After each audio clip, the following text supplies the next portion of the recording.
बिस्मिल्लाहिर्रहमानिर्रहीम। अस्सलाम वालेकुम वरहमतुल्लाहि वबरकातुहू।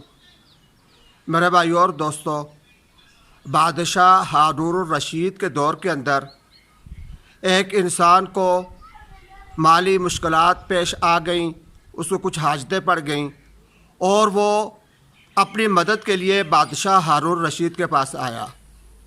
जब वो उसके घर के अंदर पहुंचा, घर में आया, तो उस वक़्त वो बादशाह हारून रशीद अपने घर के अंदर नमाज़ पढ़ रहा था। उस आने वाले शख्स को उस बादशाह के दरबारों ने दरवाज़े पर रोक लिया, उसको अंदर जाने की इजाज़त नहीं दी। वो इंसान उनसे लड़ने लगा, लड़ झगड़ कर शोर शराबा करके धक्का देकर वो अंदर दाखिल हो गया और भागकर वो उस कमरे के अंदर पहुंचा जहां पर हारून रशीद बादशाह नमाज़ पढ़ रहा था। जब वो कमरे के अंदर दाखिल हुआ तो उस वक़्त बादशाह नमाज पढ़कर अपने मुसल्ले के ऊपर बैठा हुआ था और दुआ मांग रहा था। उसने अपने हाथ उठाए हुए थे, दुआ मांग रहा था। उस इंसान ने बादशाह को जब इस हालत के अंदर देखा तो चुपचाप वापस मुड़ा, कमरे से निकला और चला गया, कोई बात उसने नहीं की। बादशाह जब अपनी दुआ से फारिग हुआ तो उसने अपने खादिम से पूछा कि ये शोर शराबा कैसा था, मुझे आवाज़ें आ रही थी। तो खादिम ने उसको सारा वाक़या बताया कि इस तरह एक शख्स आया था, वो लड़ झगड़ कर अंदर आया और आपको देखकर वो चुपचाप वापस चला गया। बादशाह को बड़ा ताज्जुब हुआ कि इतनी मुश्किल से वो इंसान अंदर दाखिल हुआ, मुझे जब उसने देखा, मुझ तक पहुंचा तो बात किए बगैर चला गया, ये क्या माजरा है। तो बादशाह ने अपने सिपाहियों से कहा कि उसको वापस बुला कर लाओ। लोग जब उसके पास पहुंचे, बादशाह के सिपाही उसको लाने के लिए कि भाई बादशाह तुमको बुला रहा है, वो उसने इनकार कर दिया। उसने कहा भाई मैं तो बादशाह के पास नहीं जाता। सिपाहियों ने कहा कि बादशाह सलामत आपको बुला रहे हैं, आपको जाना पड़ेगा, लेकिन उसने साफ इनकार कर दिया। सिपाहियों ने उसको ज़बरदस्ती पकड़ा, उठाया और उठाकर बादशाह के सामने ले आए। जब वो बादशाह के सामने आया तो बादशाह ने उससे पूछा कि भाई तुम क्यों मेरे पास आए थे। तो उस इंसान ने अपना किस्सा बयान किया कि मुझे ऐसी मुश्किलात थी और मैं माली इमदाद के लिए आपके पास आया था। तो बादशाह ने उससे सवाल किया कि जब तू मेरे पास पहुंच ही गया था तो तू मुझसे बगैर कोई बात किए चला गया, इसकी क्या वजह है। तो इस पर वो शख्स कहने लगा कि बादशाह सलामत मैं आपसे मदद मांगने के लिए आया था, लेकिन जब मैं इस कमरे के अंदर दाखिल हुआ और आपको देखा कि आप मुसल्ला पर बैठकर आप अल्लाह तबारक व तआला से दुआ कर रहे हैं, तो मेरे जहन के अंदर ये बात आई कि बादशाह सलामत भी जिसके सामने हाथ फैला रहा है, जिस ज़ात से मांग रहा है, मैं उस ज़ात से क्यों ना मांगूँ, क्यों बादशाह से मांगूँ, मैं भी उस अल्लाह तबारक व तआला से मांगता हूँ।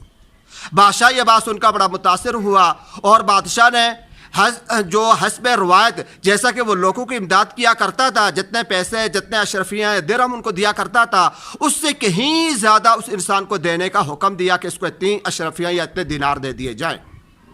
उसको जब वो माल मिल गया तो वह इंसान हंसा और बादशाह सलामत से कहने लगा कि बादशाह सलामत देखे, जब मैं आपसे मांगने के लिए आ रहा था तो मुझे कितनी मुश्किलात पेश आई, मुझे अंदर भी नहीं आने दिया गया, और अगर मैं आसानी से अंदर आ भी जाता, आपसे मांग भी लेता, तो आप मुझे जो है 100 अशरफियाँ दे देते, एक थैली जैसे बादशाहों की आदत होती है वो आप मुझे पकड़ा देते।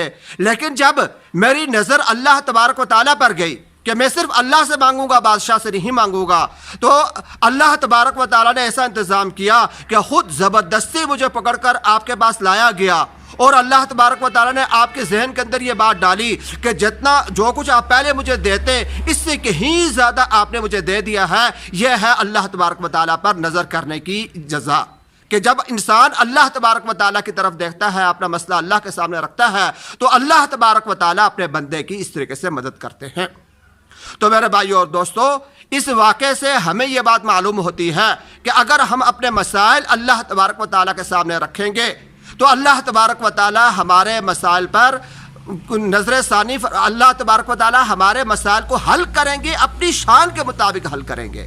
लेकिन हमारा काम यह है कि हम अपना हर मसला अल्लाह तबारक व तआला के सामने रखें और अल्लाह तबारक व तआला पर यकीन करें कि मेरा ये मसला अल्लाह तबारक व तआला ही हल फरमाएंगे, अल्लाह के अलावा कोई इसको हल नहीं कर सकता। मिसाल के तौर पर एक मिसाल दे रहा हूँ। मसलन एक इंसान बीमार हो जाता है تو اب اس کو اس کے ذہن کے اندر یہ بات ہونی چاہیے کہ مجھے بیماری اللہ ہی نے دی ہے اور اللہ ہی مجھے اس سے شفا عطا فرمائیں گے. ہاں مجھے چونکہ دعا کھانے کا حکم ہے لہٰذا میں اپنا علاج کرواتا ہوں، لیکن میں یہ دوائی جو کھاؤں گا یہ اس نیت سے میں کھاؤں گا کہ صحیح تو اللہ تبارک و تعالیٰ کریں گے. میں صرف دوائی اللہ کا حکم سمجھ کر کھا رہا ہوں، یہ دوائی مجھے صحیح نہیں کرے گی بلکہ اللہ کا حکم ہوگا، اللہ تبارک و تعالیٰ مجھے صحت عطا فرمائیں گے. آج کل وبا کے دن ہیں، میں مثال کے طور پر عرض کر رہا ہوں کہ ہم نے اس وبا سے بچنے کے لیے احتیاط کرنی ہے، اپنے گھر کے اندر رہنا ہے. لیکن گھر کے اندر رہتے ہوئے احتیاط کرتے ہوئے ہم نے یہ نہیں سوچنا کہ یہ احتیاط کرنا، گھر کے اندر رہنا، احتیاطی تدابیر کو اختیار کرنا مجھے بیماری سے بچائے گا، بلکہ ہماری سوچ یہ ہونی چاہیے کہ اللہ تبارک و تعالی ہمیں اس بیماری سے بچائیں گے. ہم احتیاط اس لیے کر رہے ہیں کہ یہ اللہ کا، یہ ہماری شریعت کا حکم ہے. احتیاط اللہ کا حکم سمجھ کر کریں گے اور احتیاط کرتے ہوئے ہم یہ بات سوچیں گے، ہماری یہ سوچ ہونی چاہیے کہ مجھے جو اس صحت عطا فرمائیں گے، اس بیماری سے، اس وبا سے جو بچائیں گے، بچانے والی ذات وہ اللہ تبارک و تعالیٰ کی ذات ہے. تو میرے بھائی اور دوستو، اگر ہم اپنی پوری زندگی کے اندر اس اصول کے اوپر آ جائیں کہ جب بھی ہمیں کوئی حاجت پیش آ جائے تو سب سے پہلے ہماری نظر اللہ تبارک و تعالیٰ کی طرف جانی چاہیے، اللہ کے سامنے اس مسئلے کو رکھنا چاہیے. جب یہ ہماری عادت بن جائے گی، ہم ہمیشہ ایسا کرتے رہیں گے، اور جب ہمارا اللہ تبارک و تعالیٰ پر یقین کامل ہو جائے گا تو انشاءاللہ العزیز اللہ تبارک و تعالیٰ ہمارے مسائل حل بھی فرمائیں گے، اور اللہ تبارک و تعالیٰ اپنی شان کے مطابق ہمارے مسائل حل فرمائیں گے. آخر کے اندر ہم اللہ تبارک و تعالیٰ سے دعا کرتے ہیں کہ اللہ تبارک و تعالیٰ مجھے، آپ کو، ساری کی ساری امت مسلمہ کو اپنے ذات پر کامل یقین عطا فرمائے. وآخر دعوانا الحمدللہ رب العالمین.